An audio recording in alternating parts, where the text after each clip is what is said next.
حضرات گرامی، محترم بزرگوں، عزیز بھائیوں، اس چیز کو اچھی طرح سمجھ لیں کہ انسان کی زندگی خواہ انفرادی ہو یا اس کی اجتماعی زندگی ہو، وہ اپنے گھر میں رہ رہا ہے، کاروبار کر رہا ہے، یا وہ انسان دوسرے لوگوں کے ساتھ تعلقات رکھتا ہے، اس کی اجتماعی اور معاشرتی زندگی ہے، تمام زندگی کی اصلاح اور زندگی کے سارے شعبوں میں امن، سکون، راحت اور اطمینان اس کو صرف ایک ہی صورت میں ہو سکتا ہے کہ وہ اللہ ذوالجلال کے ساتھ اپنا تعلق رکھے، اللہ تعالیٰ کے نظام کے مطابق اپنی زندگی کو گزارے۔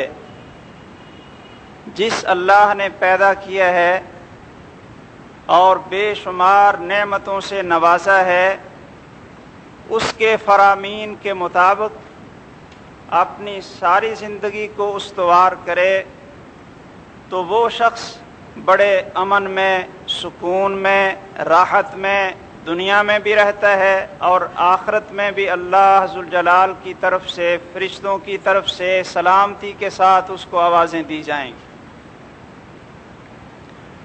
اور جو شخص زندگی میں اپنا تعلق اللہ ذوالجلال کے ساتھ نہیں رکھتا، اللہ کا خوف اس کے دل میں نہیں ہوتا، تو وہ شخص سمجھے یا نہ سمجھے لیکن جسمانی طور پر بھی، انفرادی طور پر بھی اور اجتماعی طور پر بھی کبھی بھی سکون کا سانس نہیں لے سکتا ہے۔ اللہ ذوالجلال کی اطاعت اور فرما برداری کا اثر اس کی طبیعت اور مزاج سے لے کر اس کی زندگی کے سارے شعبوں پہ پڑتا ہے، اور اللہ ذوالجلال کی معصیت اور نافرمانی کا اثر صرف اس کے اپنے جسم اور ذات کے اوپر ہی نہیں پڑتا، اس کی انفرادی زندگی ہی برباد نہیں ہوتی بلکہ اس کی اجتماعی زندگی بھی اللہ ذوالجلال کے عذاب کا شکار ہو جاتی ہے اور آخرت تو اس کی برباد ہوتی ہی ہے۔ میرے بھائیوں، اگر جسم کو اس کی مطلوب غذا ملتی رہے تو جسم کی صحت اور سلامتی باقی رہتی ہے، اور اگر جسم کو اس کی مطلوب غذا نہ ملے تو پھر صحت کے اندر بگاڑ اور فساد آتا ہے۔ اللہ ذوالجلال نے انسانوں کو پیدا کیا، انسانوں کو آباد کیا، ایک زندگی کا طریقہ اور طرز اللہ ذوالجلال نے چلائی۔ اگر اس کے اندر ہم اللہ ذوالجلال کے فرامین کو فراموش کر دیں اور یہ سمجھیں کہ ہماری رات سکون سے گزرے، دن امن اور سلامتی کے ساتھ گزرے اور ہماری کوئی پکڑ اور باز پرس نہ ہو، تو بھائیوں یہ ان لوگوں کا ذہن تو ہو سکتا ہے جو اللہ ذوالجلال کے وجود کو ہی نہ مانتے ہوں، لیکن مسلمان آدمی، مومن آدمی جس کا یہ عقیدہ ہے کہ دنیا کی زندگی تو عارضی ہے، اس کے بعد اللہ ذوالجلال کی عدالت میں کھڑے ہونا ہے اور اپنی ساری زندگی کا جواب دینا ہے، حساب دینا ہے، اس کا یہ ذہن نہیں ہو سکتا۔ وَاتَّقُوا يَوْمًا تُرْجَعُونَ فِيهِ إِلَى اللَّهِ، اللہ فرماتے ہیں کہ لوگوں اس دن سے ڈر جاؤ جس دن تم اللہ ذوالجلال کے سامنے پیش ہوگے، اللہ کی طرف تمہیں لٹایا جائے گا۔ ثم توفی کل نفس ما کسبت وہم لا یظلمون، تو پھر ہر جان کو جو کچھ اس نے کمایا ہوگا، چھوٹا ہو بڑا ہو، اس کا اس کو بدلہ دیا جائے گا۔ وہم لا یظلمون، اور اللہ ذوالجلال کی طرف سے ان کے اوپر کوئی ظلم اور کوئی زیادتی نہیں ہوگی۔ میرے بھائیوں، یہ ایک بہت بڑی غلط فہمی ہے جس کے اندر یہ معاشرہ مبتلا ہے کہ ہم تو چھوٹے چھوٹے گناہ کرتے ہیں، بڑے گناہوں سے اگر ہم بچے رہتے ہیں تو یہ تو چھوٹے چھوٹے گناہ ہوتے ہیں، ان کی باز پرس نہیں ہوگی۔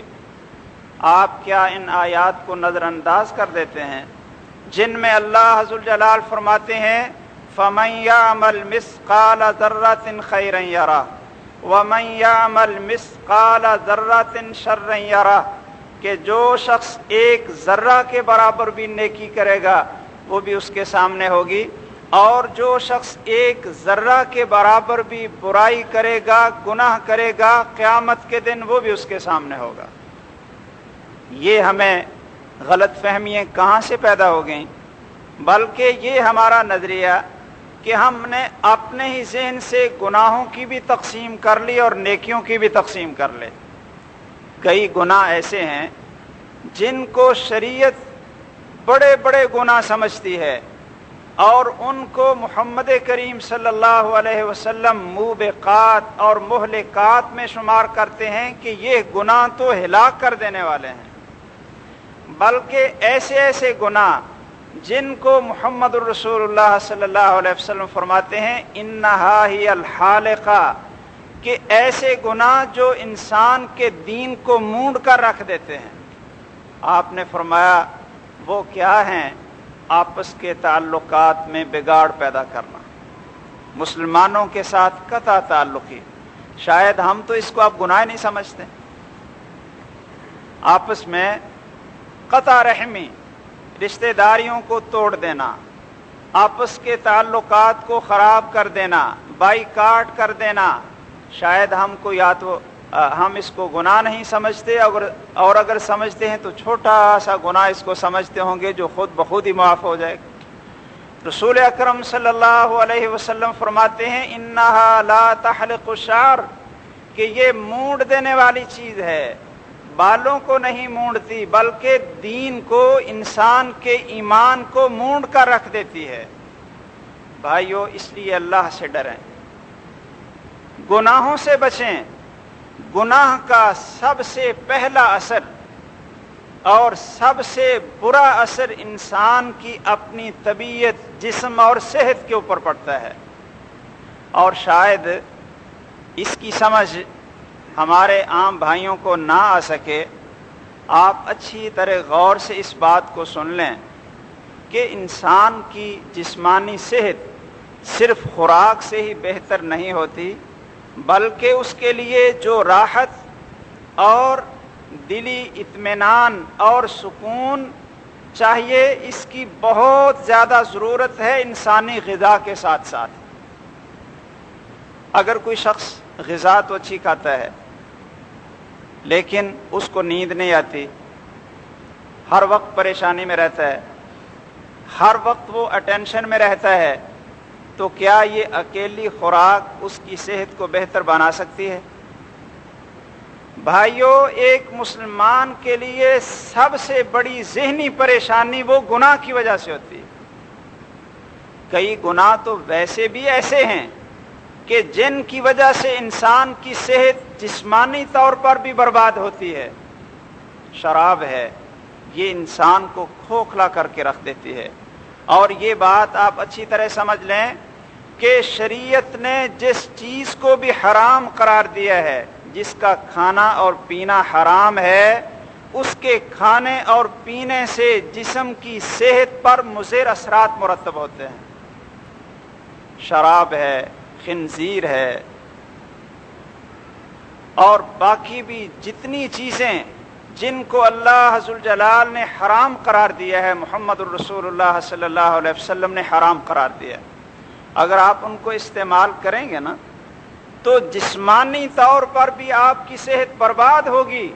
رسول اکرم صلی اللہ علیہ وسلم سے ایک حکیم، ایک ڈاکٹر نے پوچھا کہ جی میں شراب استعمال کر لیا کروں بطور دوائی اور علاج، بطور دوائی میں شراب استعمال کروا سکتا ہوں؟ تو رسول اکرم صلی اللہ علیہ وسلم نے کیا فرمایا تھا؟ آپ نے فرمایا کہ یہ دوا نہیں ہے بلکہ داءن، یہ بیماری ہے۔ یہ کن کی مقدس زبان سے نکلا؟ جو اللہ ذوالجلال کی وحی کے ساتھ بولتے ہیں۔ یہ بات غلط تو نہیں ہو سکتی نا؟ اگر دنیا کے سارے حکیم اور ڈاکٹر اکٹھے ہو کر کہیں کہ شراب فلاں بیماری کی دوا اور اس کی شفا ہے، تو بھائیوں وہ سارے کے سارے جھوٹے ہو سکتے ہیں، ان کی بات خلاف حقیقت ہو سکتی ہے، لیکن محمد الرسول اللہ صلی اللہ علیہ وسلم کا یہ فرمان کبھی بھی غلط نہیں ہو سکتا، وَلَكِنَّهَا دَاءٌ، کہ یہ شراب یہ بیماری ہے، یہ علاج نہیں ہے۔ اگر کوئی آدمی شراب پیتا ہے تو وہ خود اپنے آپ کو بیماریوں میں مبتلا کر رہا ہے۔ بھائیوں، اسی طرح اگر کوئی شخص اللہ ذوالجلال کی حرام کردہ کسی چیز کو استعمال کرتا ہے تو وہ بیماریوں کا باعث بنتی ہے۔ لیکن ایسے گناہ جو ممکن ہے کہ وہ یہ نہ سمجھ رہا ہو کہ میری صحت کو خراب کریں گے، لیکن اس کے اندر ایسی بزدلی پیدا کرتے ہیں، ذہنی طور پر اس کے سکون کو اس طرح برباد کر کے رکھ دیتے ہیں کہ اس آدمی کو نیند نہیں آ سکتی۔ بھائیوں، جھوٹ بولنا، وعدہ خلافی کرنا، کیا آپ یہ سمجھتے ہیں کہ اس کا انسان کی صحت پہ اثر نہیں پڑتا؟ انسان ہر وقت خوف زدہ رہتا ہے کہ اگر میرا یہ جھوٹ پکڑا گیا تو پھر کیا بنے۔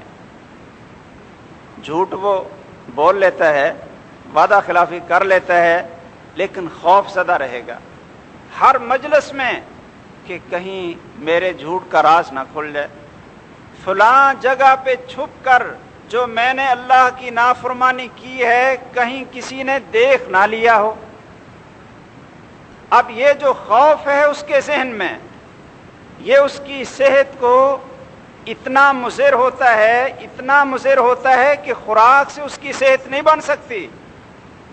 اور یہ نشانی اللہ ذوالجلال نے کن کی بتلائی ہے؟ منافقین کی، منافقین کی نشانی۔ اب ان کی زبانیں تو اور تھیں نا، لیکن عمل چونکہ اور تھے، دل کچھ اور تھا۔ مسلمانوں کے سامنے عمل اور تھا، تنہائی میں اور اپنے ساتھیوں میں عمل اور تھا۔ اب ان کو خوف ہی رہتا ہر وقت۔ کیا خوف رہتا؟ وہ سمجھتے کہ جو بھی آیت نازل ہوگی نا وہ ہمارے راز فاش کرے گی، جو بھی اللہ کا فرمان نازل ہوگا اس میں ہماری کرتوتوں کا ذکر ہوگا۔ اللہ ذوالجلال فرماتے ہیں وَإِذَا رَأَيْتَهُمْ تُعْجِبُكَ أَجْسَامُهُمْ وَإِن يَقُولُوا تَسْمَعْ لِقَوْلِهِمْ كَأَنَّهُمْ خُشُبٌ مُّسَنَّدَةٌ يَحْسَبُونَ كُلَّ صَيْحَةٍ عَلَيْهِمْ، کہ اگر آپ جسمانی طور پر منافقوں کو دیکھیں تو زبانی طور پر بڑی اچھی باتیں کرتے ہیں، بڑی اچھی اچھی باتیں کرتے ہیں، اور آپ ان کی باتوں کو سنتے بھی ہیں، لیکن ان کی حالت کیا ہوتی ہے؟ اتنے خوف زدہ رہتے ہیں۔ یحسبون کل صیحۃ علیہم، ان کا خیال ہوتا ہے کہ جدھر سے بھی کوئی آواز اٹھے گی یہ ہمارے ہی خلاف ہوگی، ادھر سے آواز نکلے تو شاید ہمارا راز فاش ہو جائے کہ فلاں جگہ پہ تو ہم نے جھوٹ بولا تھا، ادھر سے کوئی آواز نکلے تو ہمارا راز فاش ہو جائے کہ ہم زبان سے تو کہتے تھے انک رسول اللہ، لیکن علیحدہ بیٹھ کر آپ کے خلاف سازشیں تیار کیا کرتے تھے۔ کوئی آیت نازل ہو جائے گی اس میں ہماری ساری کی ساری کارکردگی اللہ ذوالجلال لوگوں کے سامنے اوپن کر دیں گے، ہر وقت اس خوف کے اندر مبتلا رہتے تھے۔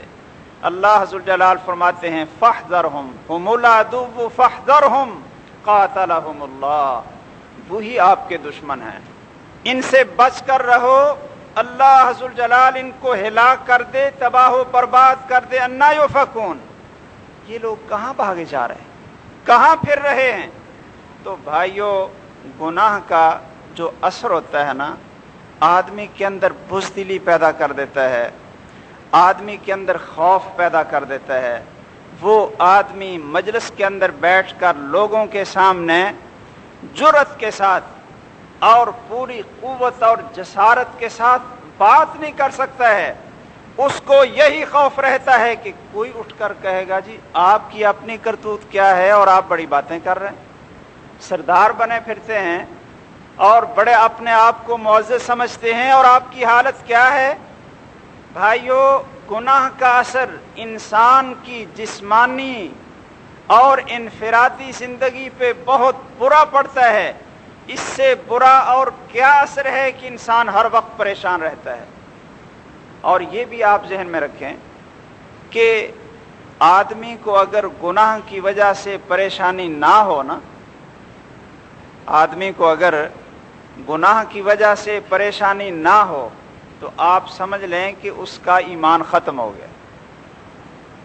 اگر کوئی آدمی یہ کہتا ہے نا کہ نہیں جی ہم تو سارا کچھ ہی کر لیتے ہیں لیکن ہمارا نہ ضمیر ہمیں ملامت کرتا ہے اور نہ ہماری روح کو خوش ہوتا ہے، بڑے سکون سے سوتے ہیں اور بڑی راحت کے ساتھ ہم زندگی گزار رہے ہیں اور ساتھ ساتھ ہم گناہ بھی کر رہے ہیں، تو اس آدمی کو، اس ہمارے بھائی کو اچھی طرح سمجھ لینا چاہیے کہ ایمان ختم ہو گیا، اس کے ایمان کا جنازہ نکل گیا ہے۔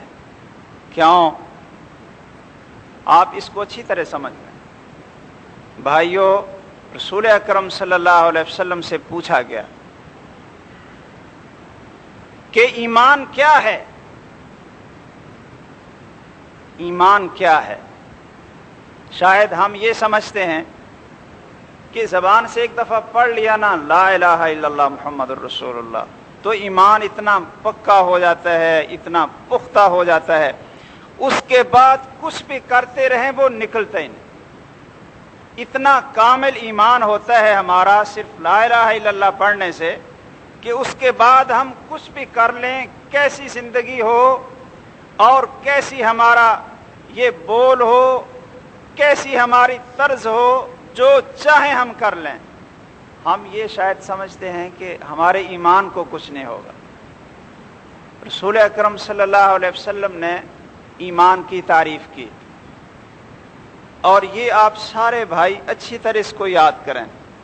آپ نے فرمایا اذا سرت کا حسنتک، اذا سرت کا حسنتک وساءت کا سیئتک، کہ جب نیکی آپ کو اچھی لگے، اگر آپ نیک کام کرتے ہیں نا، اچھا کام کرتے ہیں تو خوشی محسوس ہو، آپ نیکی کو دیکھتے ہیں تو آپ خوش ہو جائیں، وساءت کا سیئتک، اور اگر آپ سے کوئی گناہ ہو جاتا ہے، برائی ہو جاتی ہے تو یہ آپ کو بری لگے، آپ پریشان ہو جائیں۔ یہ کیا ہے؟ یہ ایمان ہے، یہ نیکی ہے۔ نیکی اور ایمان کیا ہے؟ کہ نیکی کریں تو خوش ہو جائیں، اور گناہ سامنے آئے یا گناہ کا ارتکاب ہو جائے تو ساتھ کا یہ آپ کو برا لگے، یہ نیکی اور ایمان ہے۔ بھائیو، جھوٹ بول لیں اور جھوٹ اچھا لگے تو یہ تو الٹا کام ہو گیا نا۔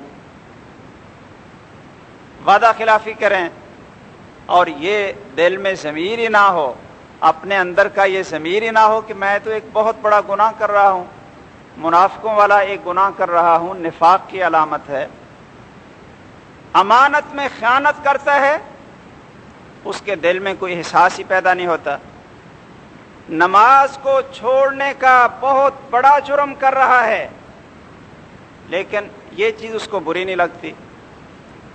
جھوٹ بولا، اس نے سودی کام کیا، فراڈ کیا، دھوکہ کیا، لیکن دل کو یہ چیز بری نہیں لگی۔ اس نے شراب پی لی اور اس نے برائی کی، لیکن اس کے دل کو یہ چیز بری نہیں لگی۔ اس آدمی نے داڑھی مونڈ لی لیکن اس کو برا نہیں لگا. داڑھی مونڈی ہے، یہ بہت بڑا جرم ہے، لیکن اس کے دل کو یہ جرم برا نہیں لگا. وہ اس کو اچھا سمجھ رہا ہے، وہ سمجھتا ہے کہ یہ اچھا ہے. بھائیو، یہ اس چیز کی نشانی ہے کہ اس کے اندر سے ایمان ختم ہو گیا، نیکی اور برائی کا امتیاز مٹ گیا. اور اب جو اس آدمی نے لا الہ الا اللہ زبان سے پڑھا تھا، اس کا اس کو کیا فائدہ ہوگا؟ بھائی، جب گناہ کی اور نیکی کا جو فرق ہے، جو امتیاز ہے، وہ ختم ہو. وہ نیکی کو برائی سمجھ رہا ہے اور برائی کو نیکی سمجھ رہا ہے. حالانکہ چاہیے تو یہ تھا نا کہ جیسا کہ محمد الرسول اللہ صلی اللہ علیہ وسلم فرماتے ہیں کہ بر کیا ہے، بر ایمان کیا ہے. آپ نے یہ فرمایا تھا کہ نیکی آپ کو اچھی لگے، نماز پڑھیں تو خوش ہو جائیں، اور اگر کبھی نماز لیٹ ہو جائے تو پریشان ہو جائیں. برائی آپ کو بری لگے، اس کا طبیعت کے اوپر اثر ہو، تو یہ ہے نیکی، یہ ہے ایمان.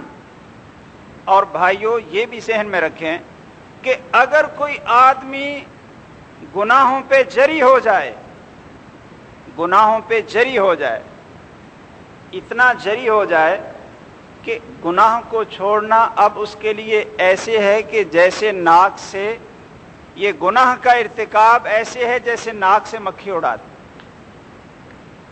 بھائیو، آپ کو پتہ ہے کہ ایک مومن آدمی گناہ سے کتنا ڈرتا ہے اور فاسق اور فاجر آدمی گناہ سے کتنا ڈرتا ہے؟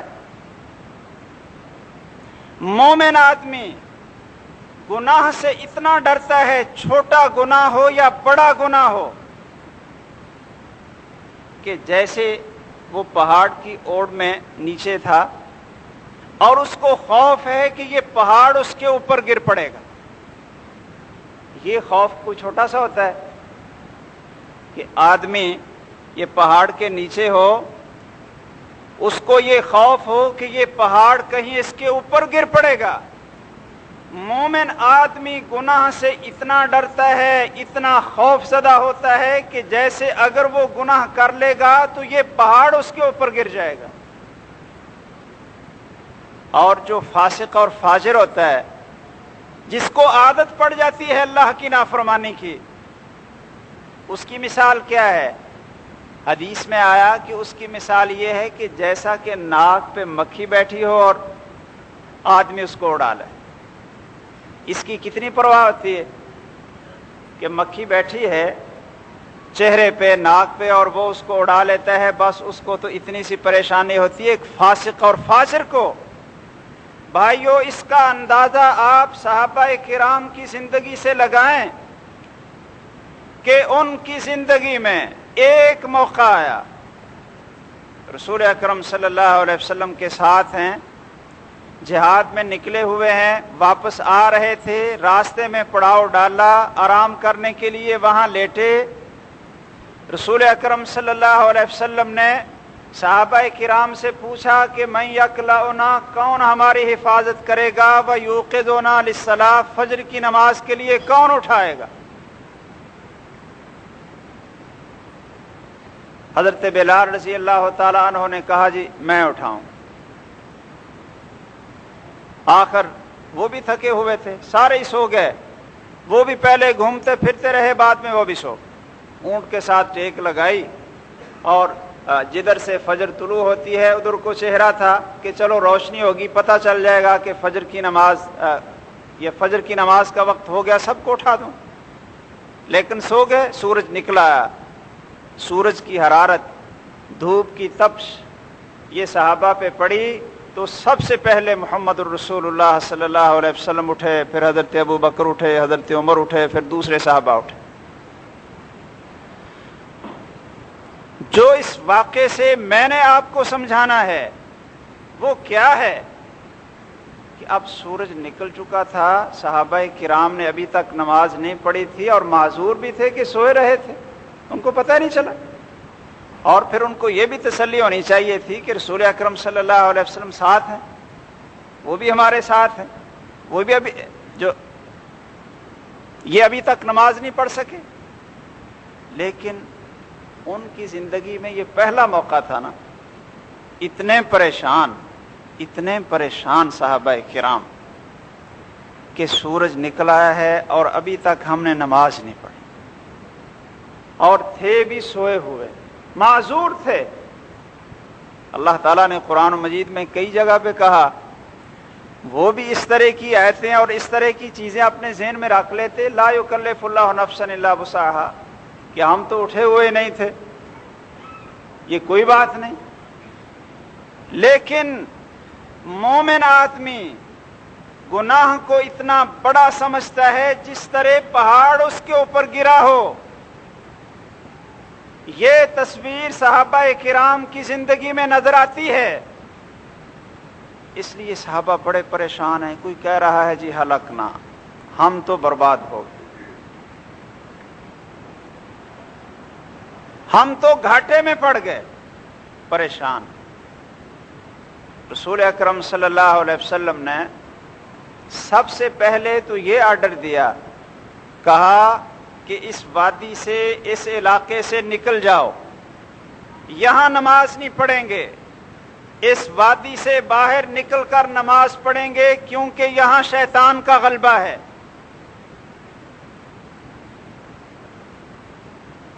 یہاں شیطان کا غلبہ ہے کہ صبح اٹھ کر ٹائم پہ نماز نہیں پڑھ سکے۔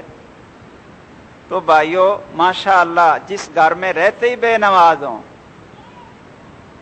جس گھر میں رہنے والے بے نماز ہوں، تو کیا وہاں شیطان کی حکومت ہوتی ہے یا ایمان کی حکومت ہوتی ہے؟ گھر میں اگر چھوٹے سے لے کر بڑوں کو دیکھیں کہ ان کے اٹھنے کا ٹائم ہی 6-7 بجے ہے، ایسا گھر شیطان کا گھر، شیطان کی حکمرانی۔ انسان کتنی وہاں کیسٹیں لگا لے، قرآن کی تلاوتیں لگا لے، اور اچھی اچھی کیسٹیں کیوں نہ رکھی ہوں، قرآن وہاں کیوں نہ پڑھا ہو، لیکن جب اس گھر کے اندر نماز کا اہتمام نہیں کیا جاتا، نماز کے فرض کو پہچانا نہیں جاتا، آپ اچھی طرح اپنے گھروں کو ٹٹول کر دیکھ لیں کہ وہ شیطانی گھر ہے اور شیطان کی وہاں حکمرانی ہے۔ آپ نے فرمایا کہ یہاں سے نکل جاؤ، اسی لیے تو رسول اکرم صلی اللہ علیہ وسلم نے ایسے گھروں کو جلانے کا حکم دیا، ایسے گھروں کو جلانے کی خواہش کا اظہار کیا تھا۔ آپ نے فرمایا تھا نا کہ دل چاہتا ہے، میں نے ارادہ کیا اگر عورتوں کا اور بچوں کا خوف نہ ہو کہ گھروں میں وہ بھی جل جائیں گے، اور ان کا مسجد میں آنا کوئی ضروری نہیں ہے خواتین کا اور بچوں کا، اگر یہ خوف نہ ہو تو میرا تو دل چاہ رہا تھا کہ کسی کو نماز کے لیے مقرر کروں، اذان کہلواؤں، اور خود ان گھروں میں جاؤں جو نماز میں نہیں آ رہے ہیں، ان کو ان سمیت گھروں کو آگ لگا کر جلا دوں۔ بہرحال صحابہ کرام کو آپ نے فرمایا کہ یہاں سے نکل جاؤ، یہاں شیطان کا غلبہ ہے۔ پھر آپ نے فرمایا کہ اذان دو، اقامت کہی، فجر کی سنتیں پڑھیں اور پھر جماعت کرائی۔ جب صحابہ کرام کی پریشانی کا پتہ چلا نا کہ کوئی کہہ رہا ہے جی ہم تو ہلاک ہو گئے، کیا بنا، آج تو نماز یہ وقت سے نکل گئی، تو رسول اکرم صلی اللہ علیہ وسلم نے ان کی تسلی کے لیے فرمایا کہ لیس التفریط فی النوم انما التفریط فی الیقظہ، کہ اگر آدمی سویا رہتا ہے، وقت نکل جائے نماز کا، تو اس میں کوئی گناہ اور قصور اور کوتاہی نہیں ہے۔ انما التفریط فی الیقظہ، قصور اس آدمی کا ہے، مجرم وہ بنتا ہے کہ جاگ بھی رہا ہو اور پھر نماز کا وقت نکل جائے، نماز کا پورا وقت نکل جائے، وہ مجرم ہے۔ آپ نے فرمایا جو سو جائے یا بھول جائے، جب بھی وہ اٹھے اور جب اس کو یاد آئے وہ نماز پڑھے، وہی اس کا وقت ہے۔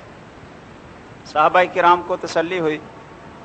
بھائیو، صحابہ کرام تو ایک نماز ان کی زندگی میں وہ اپنے وقت سے نکل گئی، اور پریشان ہو گئے۔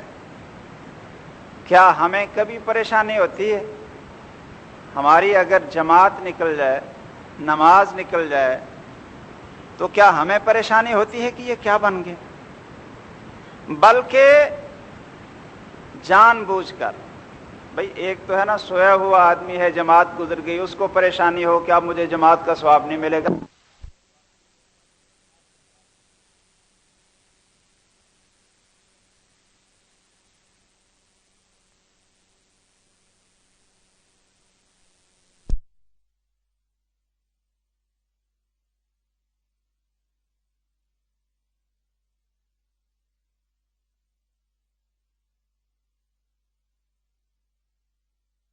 یہ اجر اور ثواب کی قیمت کا اندازہ تو قیامت کے دن جب ترازو اللہ ذوالجلال رکھیں گے، نیکیاں اور برائیوں کو تولا جائے گا، پھر آدمی کو احساس ہوگا نا کہ ایک ایک نیکی جو اس سے ضائع ہو رہی ہے یہ اس کی بہت بڑی بدبختی ہے۔ یہ تو قیامت کے دن پھر اس کو یہ اس چیز کا اندازہ ہوگا۔ لیکن بھائیو، اس کے اندر یہ افسوس تو ہو نا کہ میں نماز نہیں پڑھ رہا، بلکہ ہم نے کئی حضرات کو یہ بھی دیکھا ہے، وہ تو شیطانی وسوسے سے یہاں تک پہنچ جاتے ہیں، کہتے ہیں جی ہم نمازیوں سے اچھے ہیں۔ اگر ان سے کہیں نا کہ بھئی آپ نماز پڑھیں، نماز کی پابندی کریں، تو فٹ ان کا پہلا جواب کیا ہوتا ہے؟ دیکھیں نمازی، نمازیوں سے اچھے ہیں۔ کسی کو کہیں کہ بھئی آپ داڑھی رکھیں، کہتے ہیں دیکھیں داڑھی والے۔ او بھائی، آپ کو جو داڑھی والے گناہگار ہیں یہی نظر آتے ہیں؟ آپ کوئی اچھے داڑھی والے بھی دیکھ لیا کریں۔ یہ شیطان نے ایسا چکر دیا ہے کہ چلو اگر ہمیں کوئی ایسا داڑھی والا نظر آ گیا جس نے آپ سے فراڈ کیا، کیونکہ ہو سکتا ہے نا کسی نے داڑھی رکھی ہو، کسی نے حج کیا ہو، اور آپ پریشان ہو، دیکھو جی دیکھیں حج کرنے والے اور دیکھے ہیں داڑھی رکھنے والے، یہ تو آپ کو نظر آ گئی کہ آپ کا کوئی مسلمان اس نے فراڈ کر لیا آپ کے ساتھ، لیکن آپ کو کوئی داڑھی والا اچھا نظر آتا ہی نہیں۔ محمد الرسول اللہ صلی اللہ علیہ وسلم بھی نظر نہیں آتے، کیا ان میں بھی کوئی عیب ہے؟ انہوں نے بھی داڑھی رکھی۔ کیا آپ کو صحابہ کرام نظر نہیں آتے؟ اگر کل کوئی آپ کو یہ کہہ دے کہ کلمہ پڑھنا بھی چھوڑ دو اس لیے دیکھے ہیں کلمہ پڑھنے والے، کیوں بھائی؟ اگر کوئی آدمی یہ کہے کہ بھئی داڑھی آپ اس لیے نہیں رکھتے کہ داڑھی والے دیکھے، نماز آپ اس لیے نہیں پڑھتے کہ آپ نے نمازی دیکھے یہ کرتے ہیں، حج آپ اس لیے نہیں کرتے کہ آپ نے حاجی ایسے دیکھ لیے، تو کیا آپ نے کوئی کلمہ پڑھنے والا برا نہیں دیکھا کہ وہ کلمہ بھی پڑھ رہا ہو اور فراڈ بھی کر رہا اور دھوکہ بھی کر رہا ہو، جھوٹ بھی بول رہا ہو، تو کیا کلمہ پڑھنا چھوڑ دے؟ یہ کلمے کا قصور ہے۔ بھائیو ذرا غور کریں نا، یہ کلمے کا قصور ہے نا۔ اگر کوئی داڑھی رکھ کر جھوٹ بولتا ہے، آپ سے فراڈ کیا ہے، تو وہ داڑھی کا قصور ہے، اور وہ اس کے حج کا قصور ہے، اس کی نمازوں کا قصور ہے، اور کلمہ پڑھ کر جس نے جھوٹ بولا وہ اس کے کلمے کا قصور۔ اگر آپ کی یہی سوچ ہے تو پھر تو ہم ایمان کو بھی چھوڑنا پڑے گا، اسلام کو بھی خیر بات کہنا پڑے گا۔ بھائیو، اپنی سوچ کو صحیح بناؤ کہ نیکی وہ ہے جس کا حکم اللہ نے دیا اور محمد الرسول اللہ صلی اللہ علیہ وسلم نے دیا، اور وہ آپ کو اچھی لگے۔ جب آپ کے سامنے آئے، کئی بھائی ہم نے ایسے دیکھے، ایک دفتر میں بیٹھنے والے افسر، بعد میں اللہ ذوالجلال نے ان کی سوچ بدلی۔ کہتے ہیں کہ میں جب دفتر میں بیٹھا ہوتا تھا تو کوئی آدمی اگر درخواست لے کر آتا، دفتر میں آتا اور اس نے داڑھی رکھی ہوتی نا، مجھے بڑا غصہ چڑھتا اور میری کوشش ہوتی کہ اس کا کام نہ ہی ہو۔ بڑی نفرت ہوتی تھی مجھے داڑھی والے چہرے سے۔ وہ کہتے ہیں جب اللہ ذوالجلال نے مجھے ہدایت دے دی، سیدھا راستہ دکھا دیا، تو اب میں دیکھتا ہوں ایسے چہرے کو جس پہ سنت رسول ہوتی ہے تو مجھے بڑا پیارا لگتا ہے۔ بھئی ہونا بھی تو یہی چاہیے نا، آدمی سے اگر گناہ ہوتا ہے تو اس کے اندر یہ اعتراف ہو کہ یہ مجھ سے گناہ ہو رہا ہے، تو جب وہ دیکھے گا نمازی کو، اس کو پیار آئے گا کہ ماشاءاللہ یہ نماز پڑھنے والا آدمی ہے۔ جب کسی دیکھے گا داڑھی والے کو دیکھ کر خوش ہوگا کہ ماشاءاللہ چلو یہ مجھے تو یہ توفیق نہیں ملی اور میں تو اس نیکی سے محروم ہوں اور اس گناہ کے اندر مبتلا ہوں، لیکن یہ آدمی تو بڑا خوش قسمت ہے کہ اس نے اپنے چہرے پہ محمد الرسول اللہ صلی اللہ علیہ وسلم کی سنت کو سجایا ہوا ہے۔ یہ کس چیز کی نشانی ہے کہ اس کے اندر ایمان ہے، اس کے اندر ایمان ہے۔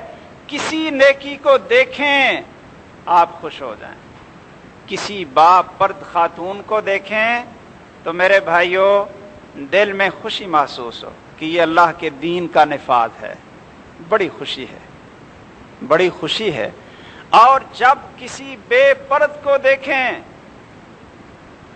تو آدمی کے دل میں انقباض اور تلخی آنی چاہیے، اس کو غصہ آنا چاہیے۔ اگر اس کے دل میں کراہت اور غصہ نہیں آیا تو بھائیوں سمجھ لیں کہ ایک جو ذرہ بر ایمان ہوتا ہے وہ بھی ختم ہو گیا۔ رسول اکرم صلی اللہ علیہ وسلم کا یہ فرمان آپ نے کبھی نہیں سنا؟ آپ نے فرمایا کہ جو کوئی برائی کو دیکھے اس کو اپنے ہاتھ سے روکے، اگر طاقت نہیں ہے تو زبان سے کہہ دے، اور اگر زبان سے کہنے کی بھی طاقت نہیں ہے تو کم از کم دل سے برا سمجھے، وذالک اضعف الایمان، یہ سب سے کمزور ایمان کا درجہ ہے۔ تو کیا بے پردگی، ننگا چہرہ، میک اپ کر کے بازار میں جانا، مردوں غیر محرم لوگوں کے پاس جانا، گھر سے نکلنا، کیا یہ گناہ نہیں؟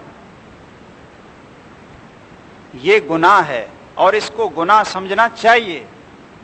جو شخص اس کو گناہ نہیں سمجھے گا اس کو پہچان لینا چاہیے کہ اس کا ایمان مردہ ہو چکا ہے، ختم ہو چکا ہے۔ کیوں؟ اس لیے کہ محمد الرسول اللہ صلی اللہ علیہ وسلم نے اس کو بہت بڑا گناہ قرار دی۔ بھائی ایک بد عملی ہوتی ہے اور ایک اس بد عملی کو اچھا سمجھ لینا اور یہ ذہن بنا لینا کوئی حرج نہیں، ٹھیک ہے، یہ کوئی حرج نہیں، یہ اس سے بڑا جرم ہے۔ رسول اکرم صلی اللہ علیہ وسلم تو یہ فرماتے ہیں کہ ایو امرأۃ استعطرت، کہ جون سی عورت خوشبو لگاتی ہے، میک اپ کر لیتی ہے، پھر وہ باہر نکلتی ہے، لوگ اس کی خوشبو کو محسوس کر لیتے ہیں، فہی زانیۃ فہی زانیۃ فہی زانیہ، 3 دفعہ محمد کریم صلی اللہ علیہ وسلم فرماتے ہیں کہ وہ زانیہ عورت ہے، بدکار عورت ہے۔ کسی کی بیوی ہے، بہن ہے، بیٹی ہے، بالکل خوشبو لگا کر ننگا سر ہے اور یہ برہنہ چہرہ ہے، پورا میک اپ ہے اور باہر پھر، اور ماشاءاللہ جب انسان کے اندر غیرت نہ رہے، برائی کا احساس ختم ہو جائے تو پھر نہ تو اس کو شرم دنیا سے آتی ہے اور نہ اللہ حضر جلال سے آتی ہے۔ کئی دفعہ حیرانی ہوتی ہے کہ ہمارے نمازی بھائی دیندار وہ پیچھے بیٹی کو بٹھائے بے پرد، بیوی کو بٹھائے بے پرد، بہن کو بٹھائے بے پرد جا رہے، یہ احساس ہی نہیں کہ یہ گناہ ہے، بہت بڑا جرم ہے۔ بھائیو گناہ کو گناہ سمجھیں اور نیکی کو نیکی سمجھ کر دل کو سکون پہنچائیں، یہ ایمان کی علامت ہے۔ اور رسول اکرم صلی اللہ علیہ وسلم نے اس حدیث میں یہی تفریق بتلائی، لیکن ہمارے ہاں چونکہ ایسے ہوتا ہے کہ ایک گناہ کر لیا، پھر دوسرا گناہ کر لیا، تیسرا گناہ کر لیا نا، تو پھر آدمی کا خوف اتر جاتا ہے۔ کیوں بھی ایسے ہی ہوتا ہے نا، بچے اگر پہلے دن کلاس میں آئے نا، ان کے دل میں یہ خوف ہوتا ہے کہ پتہ نہیں یہ ٹیچر کتنا سخت ہوگا، یہ جو استاد ہے یہ پتہ نہیں کتنا سخت ہوگا، یہ چھوٹی چھوٹی بات پہ پٹائی کر دے گا، تو وہ سہمے ہوئے پریشان کلاس میں آ جاتے ہیں۔ اور جب ایک دفعہ ان کو پتہ چل جائے کہ یہ استاد جی تو خیر ہے، شرارت کر بھی لیں تو کچھ نہیں کہتے، اگر مذاق کر بھی لیں تو خاموش ہی رہتے ہیں۔ ایک دفعہ دوسری دفعہ اس کی جھجک اتر جاتی ہے، اس کا خوف ختم ہو جاتا ہے۔ بھائیو، جب مسلسل برائیوں میں انسان چلتا رہے تو اس کا ڈر اتر جاتا ہے۔ صحابہ کرام تو ایک نماز لیٹ ہونے کی وجہ سے پریشان ہو گئے، اس لیے کہ دل ان کا روشن اور منور تھا۔ رسول اکرم صلی اللہ علیہ وسلم فرماتے ہیں کہ جب بندہ ایک گناہ کرتا ہے نا، نکتت نکتۃ سودا فی قلبہ، تو ایک سیاہ داغ اس کے دل پہ پڑ جاتا ہے۔ دوسرا گناہ کیا ہے، ایک دوسرا داغ پڑ گیا، تیسرا گناہ کیا ہے، ایک تیسرا داغ پڑ گیا۔ جب مسلسل گناہ کرتا چلا جاتا ہے، استغفار کر کے توبہ کر کے اللہ سے معافی مانگ کر اپنے سیاہ داغ کو صاف نہیں کرواتا، اگر تو آدمی نے گناہ کیا، داغ پڑا، اور پھر آدمی نے اللہ سے معافی مانگ لی، تو اللہ ذوالجلال اس سیاہ داغ کو صرف دھو ہی نہیں دیتے بلکہ اس کو نور میں، نیکی میں بدل دیتے ہیں۔ فَأُولَٰئِكَ يُبَدِّلُ اللَّهُ سَيِّئَاتِهِمْ حَسَنَاتٍ۔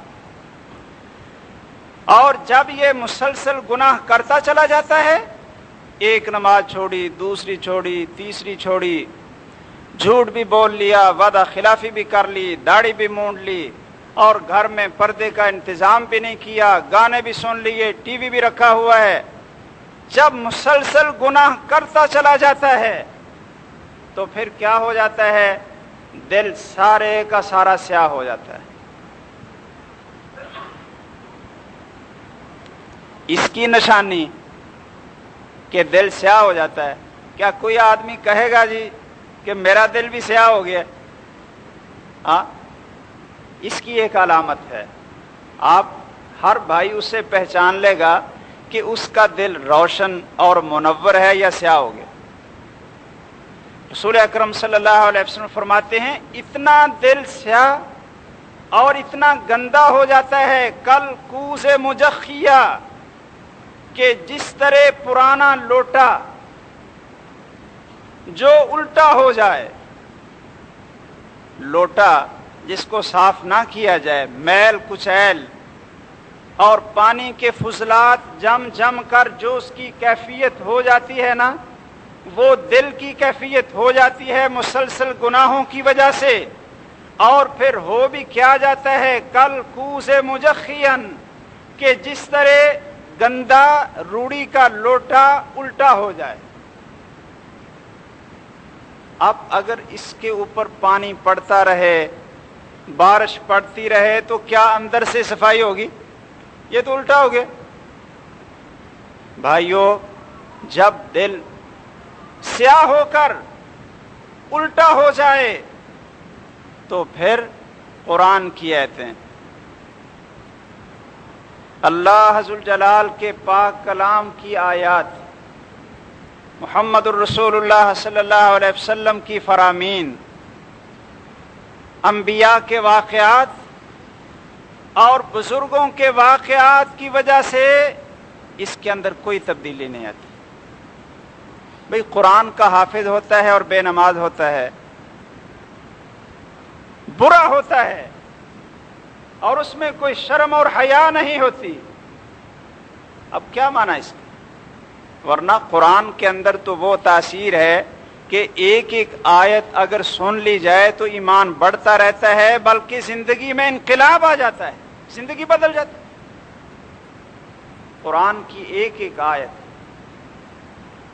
یہ اثر رکھتی ہے کہ انسان کی زندگی بدل جائے۔ اور مومنین کی صفات اللہ نے قرآن میں بتلائیں کہ جب وہ قرآن سنتے ہیں نا، فزادتہم ایمانا، ان کے ایمان میں، دل کی روشنی میں اضافہ ہوتا رہتا ہے، ایمان بڑھتا رہتا ہے۔ لیکن یہ شخص ہے، آپ اس کو کتنی آیتیں سنائیں، اس کو واعظ کرتے رہیں، جب بیٹا بگڑ جاتا ہے تو باپ، اس کے دوست اس کو کتنا سمجھائیں، کتنے واقعات سناتے رہیں، لیکن ٹس سے مس نہیں آتی۔ کیوں؟ اس لیے کہ دل سیاہ ہو گیا، الٹا ہو گیا، اور یہ ساری کی ساری آیات کی بارش، قرآن و سنت کی روشنی یہ ساری اوپر سے گزر رہی ہے، اندر تو جاتی نہیں، اندر سے کیسے صفائی ہو جائے؟ اس کی ایک نشانی بتلائی محمد کریم صلی اللہ علیہ وسلم نے۔ بھائیو، وہ کیا نشانی ہے؟ آپ نے فرمایا کہ جب یہ کیفیت ہو جاتی ہے نا، پھر لا یعرف معروفا ولا ینکر منکرا،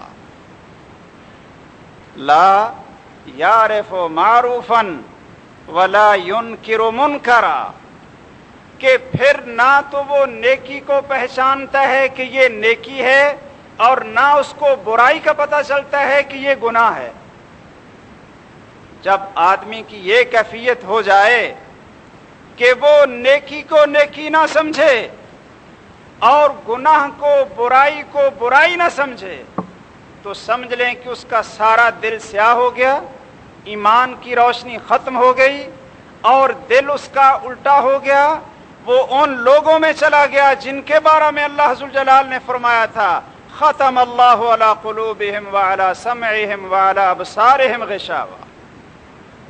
یہ ابو جہل اور اس کی پارٹی کیا بیت اللہ کے اندر، بیت اللہ کے پردوں میں چھپ کر محمد الرسول اللہ صلی اللہ علیہ وسلم کا قرآن نہیں سنتے تھے؟ سیرت کی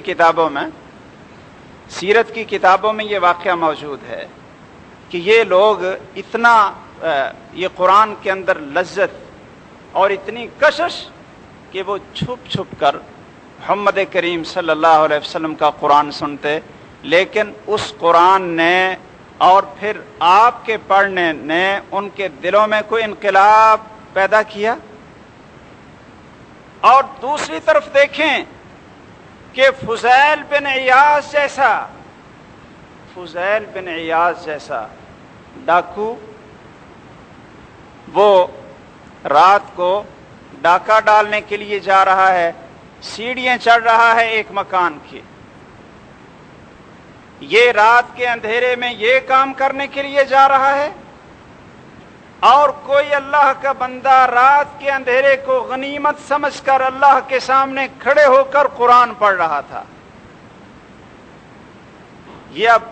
یہ تقسیم ہے، یہ قسمت ہے نا جی، کہ رات کے اندھیرے میں کچھ لوگ تو جنت بنا رہے ہوتے ہیں، اللہ کے سامنے کھڑے ہوتے ہیں، آنسو بہاتے ہیں، اپنے گناہوں کی معافی مانگتے ہیں، اور اپنی جنت اللہ کے ہاں جنت بنا لیتے ہیں، اور کچھ بس یہ بدبخت رات کے اندھیرے کو گناہ کے لیے غنیمت سمجھتے ہوئے کہ ہمیں کون دیکھے گا، وہ جہنم بنا رہے ہوتے ہیں۔ یہ اپنی اپنی قسمت ہے۔ یہ ڈاکہ ڈالنے کے لیے جا رہا ہے، سیڑھیاں چڑھ رہا، اور ایک اللہ کا بندہ تہجد کی نماز میں قرآن کی تلاوت کر رہا، اس کے کان میں آواز پڑی، الم یان للذین آمنوا ان تخشع قلوبهم لذکر اللہ وما نزل من الحق، کیا ابھی وقت نہیں آیا کہ جن کے دلوں میں ایمان ہے وہ اللہ سے ڈر جائیں؟ کیا ابھی وقت نہیں آیا کہ وہ وحی کے تابع ہو جائیں، اللہ سے ڈر جائیں؟ اب یہ آیت ایسے موقع پہ اس کے کانوں میں پڑی کہ کہنے لگا اے اللہ، کیوں نہیں اب وقت آ گیا ہے، کیوں نہیں اب وقت آ گیا ہے۔ یہ اوپر کو چڑھنے والے قدم وہیں رک گئے، واپس آ گیا مسافر خانے میں رات گزارنے کے لیے کہ اب میں رات کدھر جاؤں۔ وہاں دیکھا کہ عورتیں، بچے، لوگ مسافر خانے میں رات گزار رہے ہیں، یہ بھی وہاں چلا گیا۔ اب یہ اپنے کانوں سے سن رہا ہے۔ جب اللہ ذوالجلال نے کسی پہ اللہ کی رضا ہو جائے تو بھائیو اس کی زندگی میں کوئی نہ کوئی ٹھوکر ایسی لگ جاتی ہے، کوئی نہ کوئی واقعہ ایسا رونما ہو جاتا ہے کہ آدمی اپنی زندگی بدل لے۔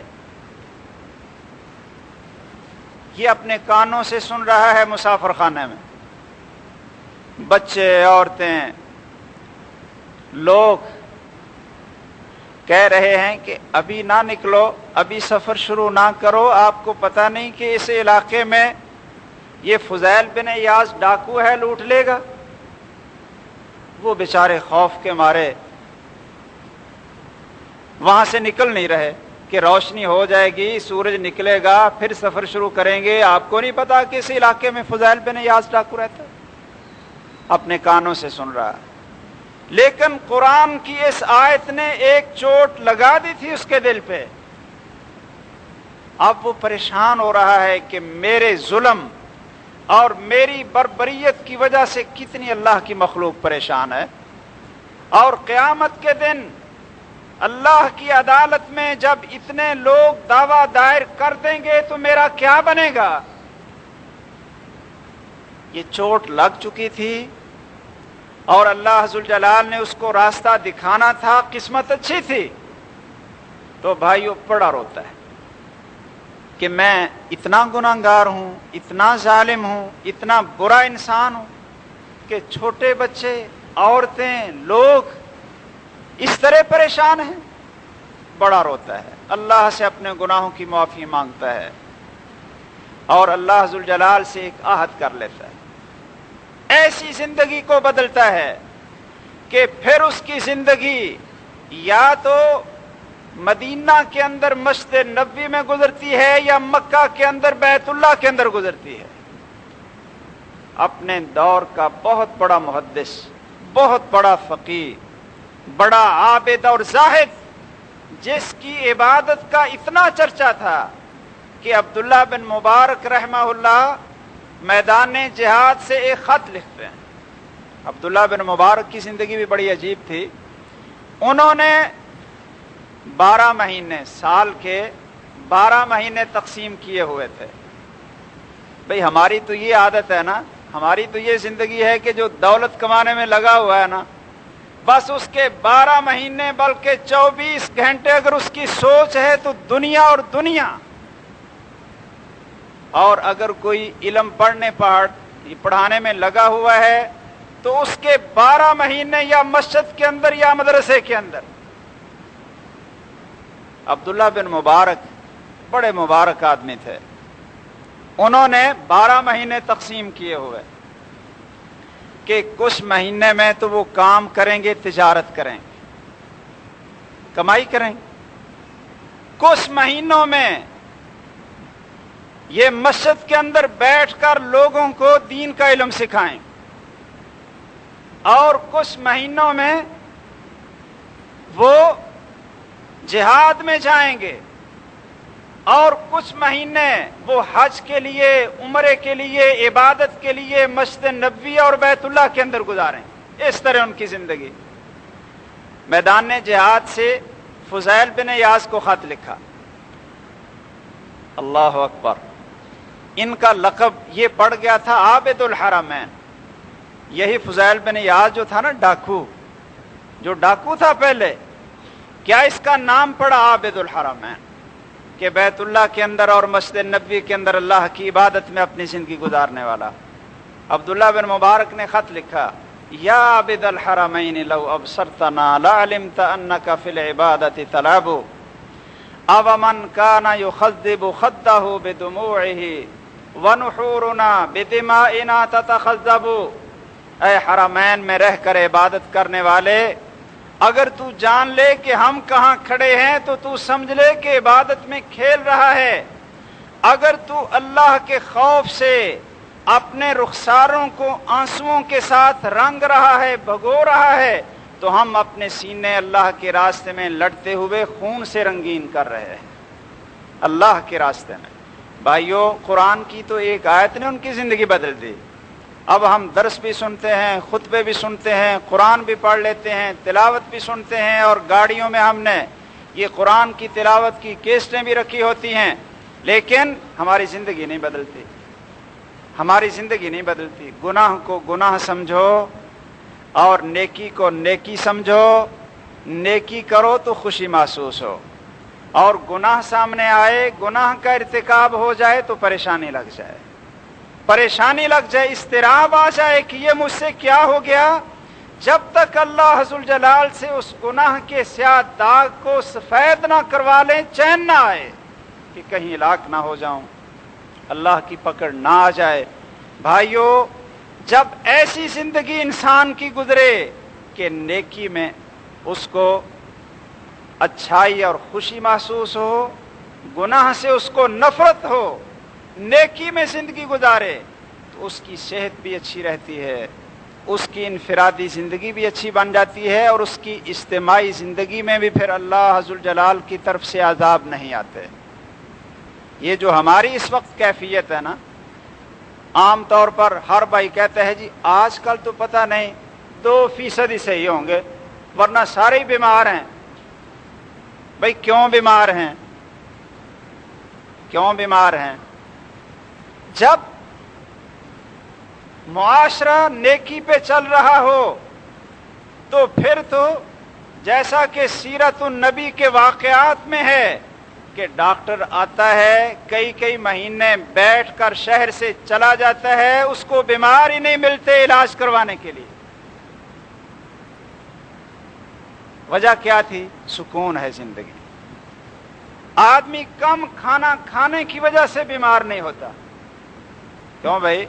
آدمی اگر کم کھانا کھا لینا تو پھر بیمار نہیں ہوتا، زیادہ کھانے کی وجہ سے بدہضمی ہوتی ہے۔ کیا کبھی کسی کو ایسا ہوا کہ اس نے کم کھایا تھا، کہ اس نے کم کھایا ہے؟ رسول اکرم صلی اللہ علیہ وسلم کی تعلیم کیا ہے؟ کم کھانا۔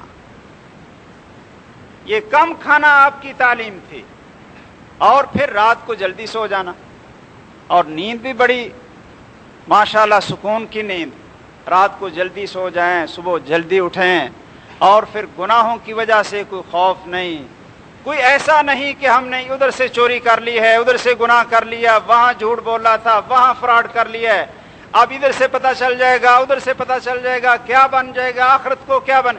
اس فکر کے اندر لوگوں میں اتنی اٹینشن کہ خوف، اور ہر وقت ان کی نفسیاتی طور پر مرعوبیت، کسی انسان کو سکون نہیں ہے۔ بھوک کا خوف، امن اور سلامتی کا خوف، بھائیو یہ اللہ کی طرف سے عذاب ہوتا ہے۔ اللہ تعالی ہمیں توفیق دے کہ ہم اللہ کے فرمان کے مطابق، محمد الرسول اللہ صلی اللہ علیہ وسلم کے فرمان کے مطابق زندگی گزاریں۔ اللہ کا وعدہ ہے کہ جو شخص نیک عمل کرتا ہے، مومن ہو، مرد ہو یا عورت ہو، فَلَنُحْيِيَنَّهُ حَيَاةً طَيِّبَةً، ہم اس کو دنیا کی زندگی بڑی اچھی دیں گے، پاکیزہ زندگی، بڑی اچھی زندگی، سکون والی زندگی۔ وَلَنَجْزِيَنَّهُمْ أَجْرَهُمْ بِأَحْسَنِ مَا كَانُوا يَعْمَلُونَ، اور قیامت کے دن بھی ان کی نیکیوں سے بڑھ کر ان کو اجر اور ثواب عطا کریں گے۔ اللہ تعالی ہمیں توفیق سے نوازے، آمین۔ وآخر دعوانا الحمدللہ رب العالمین۔ اما بعد۔